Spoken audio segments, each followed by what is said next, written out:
Super പടം, അടിപൊളി. തിരക്കുണ്ട്, നല്ല തിരക്കുണ്ട്, നല്ല പടവുമാണ്. ഫാമിലിക്കായിട്ടിരുന്ന് കാണാൻ പറ്റിയ പടവും. പിന്നെ ദൃശ്യം 4ാമത് കാണണമല്ല, പിന്നെ എന്റെ അങ്ങനെയല്ല കൊണ്ട് നിർത്തിയേക്കണത്. കൊള്ളാം, അടിപൊളി. അടിപൊളി, കുഴപ്പമില്ല, നൈസ് പടം, നൈസ്, കുഴപ്പമില്ല, അടിപൊളി, അടിപൊളി പടം.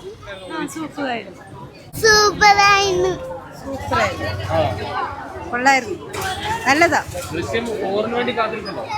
ഉറപ്പായിട്ടും നല്ലതായിരുന്നു,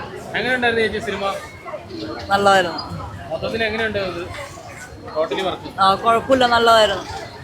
എട്ടാം ദിവസമായിട്ട് തിരക്കൊക്കെ എങ്ങനെയുണ്ട്? ഫുൾ ആളായിരുന്നു. എങ്ങനെയുണ്ടായിരുന്നു? നല്ല ഫിലിമായിരുന്നു, അടിപൊളിയാ. കേട്ടിട്ട് വന്നാണോ? കേട്ടിട്ടൊക്കെ അടിപൊളി സിനിമ. ശരി, നല്ല സിനിമയാണ്. പകുതി വരെ ഒരു ലാഗ, അത് കഴിയുമ്പോൾ അടിപൊളി. ലാസ്റ്റ് ആകുമ്പോൾ സൂപ്പർ. എങ്ങനെയുണ്ട് ജോർജ് കുട്ടി? നിങ്ങളുടെയൊക്കെ മനസ്സിൽ കൊള്ളാം, നിലനിൽക്കും, കൊള്ളാം. അടിപൊളിയായിരുന്നു. ജോർജ് കുട്ടി എങ്ങനെയുണ്ടായിരുന്നു? ജോർജ് കുട്ടി ലാസ്റ്റ് ആയപ്പോഴാണ് മനസ്സിലായത്. ജോർജ് കുട്ടിയുടെ ബുദ്ധി വീണ്ടും ബുദ്ധി ഭയങ്കര ബുദ്ധിയാണല്ലേ, അത് ബുദ്ധി കൊള്ളാം. ദൃശ്യം അടുത്ത ഭാഗത്തിന് വേണ്ടി കാത്തിരിക്കുന്നുണ്ടോ? തീർച്ചയായിട്ടും കാത്തിരിക്കണം. 8ാം ദിവസമായിട്ടും തിരക്കൊക്കെ എങ്ങനെയുണ്ട്? നല്ല ഭയങ്കര തിരക്കാണ്, അടിപൊളി. ഫാമിലിയായിട്ട് കാണുമ്പോൾ സിനിമ 200 കോടി പിന്നിട്ടോ? എത്ര കോടി വരെ പോകും നിങ്ങളുടെ എക്സ്പെക്ടേഷൻ? പറയാൻ പറ്റില്ല. എങ്ങനെയുണ്ടായിരുന്നു? നല്ലതായിരുന്നു. എങ്ങനെയുണ്ടായിരുന്നു അമ്മ? ജോർജ് കുട്ടി ഈ വട്ടവും വിജയിച്ചോ? ജോർജ് കുട്ടി എങ്ങനെയുണ്ടായിരുന്നു? അടിപൊളിയായി. ജോർജ് കുട്ടി ഫാനാണോ? അടിപൊളിയായിരുന്നു, സൂപ്പറായിരുന്നു. അടുത്ത ജോർജ് കുട്ടിയൊക്കെ എന്തോ? ജോർജ് കുട്ടി എങ്ങനെയുണ്ടായിരുന്നു? ജോർജ് കുട്ടി ചേട്ടൻ പിന്നെ പറയാനുണ്ടോ? അടിപൊളിയായിരുന്നു. അടുത്തൊരു ഭാഗത്തിനുള്ള കാത്തിരിപ്പുണ്ടോ? തീർച്ചയായിട്ടും. ഇനി വരണമെന്നാണോ? ഓ, തീർച്ചയായിട്ടും. പെരുന്നാളായിട്ട് സിനിമ കണ്ട് ഇഷ്ടപ്പെട്ടോ? Cinema super cinema. ഫാമിലീസ് ഒക്കെ ഏറ്റെടുത്തപ്പോ ഭയങ്കര കളക്ഷനിലേക്ക് പോയിക്കൊണ്ടിരിക്കും. അടിപൊളി സിനിമയാണ്. എല്ലാരും എല്ലാവരുമായിട്ട് കാണുമ്പോൾ എക്സ്പീരിയൻസ് ഒക്കെ എങ്ങനെയാണ്? സൂപ്പർ. എല്ലാരും വന്ന് കാണണമെന്ന് എന്റെ അഭിപ്രായം.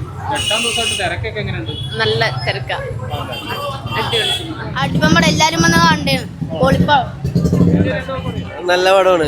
റിവ്യൂസ് കണ്ടിട്ട് മോശം അഭിപ്രായം കേട്ടിട്ടും പിന്നെ മോഹൻലാലിനോടുള്ള ഒരു ആരാധനയും കൊണ്ട് വന്നതാണ്. നന്നായിട്ട് ഇഷ്ടപ്പെട്ട്. അന്ന് കണ്ടപ്പോ അടിപൊളി, പുറത്ത് പറയണ പോലെയൊന്നും അല്ല. ആ,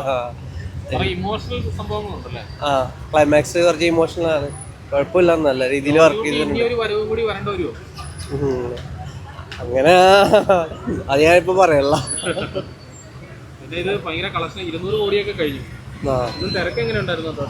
തിരക്കുണ്ടായി, നല്ല തിരക്കുണ്ടായി. ഇന്ന് പെരുന്നാളും കൂടിയാണല്ലോ, നമ്മൾ തിരക്കുണ്ടായിരുന്നു. പക്ഷെ ഞങ്ങൾ വേണ്ടാന്ന് വെച്ചായിരുന്നു റിവ്യൂസ് കേട്ടിട്ട്. പിന്നെ ഒന്ന് കാണാന്ന് ഓർത്ത് വന്നപ്പോ ഇഷ്ടപ്പെട്ടു. നല്ല പാടെ, എല്ലാവരും ഇഷ്ടപ്പെട്ടു. ഒരാളും കൂടി ഉണ്ട് വന്നോണ്ടിരിക്കുന്നത്. ഇഷ്ടപ്പെട്ടു. ഇത് കൂടുതൽ ആകാംക്ഷയായിരുന്നു, നല്ല ഉൾക്കണ്ടായിരുന്നു, ടെൻഷനായിരുന്നു. നല്ലായിരുന്നു, ഇഷ്ടപ്പെട്ടു. അടിപൊളിയായിരുന്നു, സൂപ്പർ, അടിപൊളി. പെരുന്നാളും ജോർജ് കുട്ടി തൂക്കിയോ? തീർച്ചയായിട്ടും അടിപൊളി, നല്ലൊരു പടമായിരുന്നു. ദൃശ്യം 3 എന്ന് പറയുന്ന മൂവി സത്യം പറഞ്ഞാൽ കാണാൻ വരുമ്പോൾ തന്നെ ദൃശ്യം 4 ഉണ്ടാവുമെന്നൊരു പ്രതീക്ഷ ഉണ്ടായിരുന്നു. അപ്പോൾ ദൃശ്യം 4 ഉണ്ടാവുമെന്ന് തോന്നുന്നത് കണ്ടപ്പോൾ. നമ്മുടെ കുടുംബ പ്രേക്ഷകർ ഹൃദയത്തിൽ തട്ടുന്ന മൊമെന്റുകളൊക്കെ ഉണ്ടായിരുന്നു. ഓ, തീർച്ചയായിട്ടും ഒരു കുടുംബത്തിനെ തീർച്ചയായിട്ടും ഇഷ്ടപ്പെടും. കാരണം കഴിഞ്ഞ 1, 2, 3 പാർട്ട് നമുക്ക് തന്ന ഒരു കുടുംബത്തിന് വേണ്ടി ജീവിക്കുന്ന ഒരു അച്ഛൻ്റെ ഒരു ക്യാരക്ടർ തന്നെയാണ് ഈ 3ാമത്തെ ഈ ഭാഗത്തിന് കൊണ്ടുവന്നത്.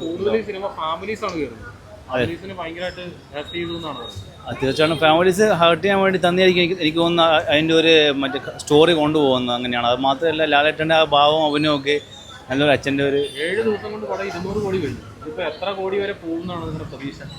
അത് ബഡ്ജറ്റ് നമുക്ക് പറയാൻ കഴിയില്ല. അത് ഫാമിലി ഫുള്ളി എൻ്റർടൈൻമെൻ്റ് ആണ്, ഫാമിലി മൂവിയാണ്. Thank you.